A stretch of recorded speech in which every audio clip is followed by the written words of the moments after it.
الرجيم بسم الله الرحمن الرحيم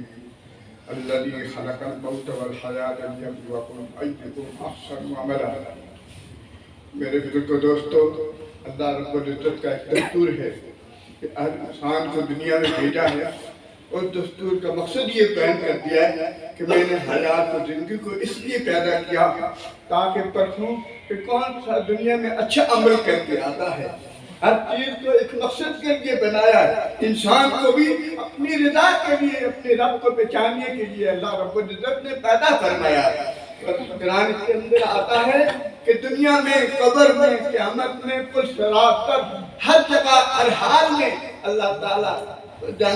دنیا میں، قبر میں، قیامت میں، پل صراط پر، ہر جگہ ہر حال میں اللہ تعالیٰ ساتھ ہوں گے، تب یاد ہوگی۔ اللہ تعالیٰ کو ساتھ لینے کے لیے اللہ تعالیٰ کی ذات پر ایمان لانا اور نیک اعمال کرنا اور صبر کے ساتھ زندگی گزارنا، حق بات کی تلقین کرنا، یہ زندگی کا مقصد ہے۔ اس کے علاوہ انسان جس کیٹیگری میں ہے وہ سارے میں ہے، اور سارے نبیوں میں افضل ہمارے نبی صلی اللہ علیہ وسلم آئے، وہ بھی ایک دنیا سے کوچ کر کے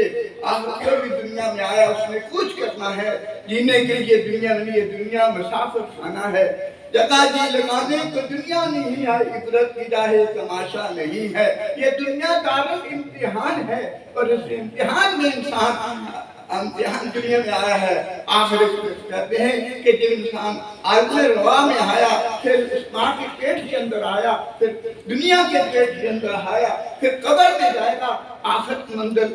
مرنے کے بعد ہماری آنی زندگی ہوگی۔ اس سے ہمارے بزرگ قاضی غلام صبر صاحب، میں نے بچپن میں ان کے ساتھ بہت سے گلی میں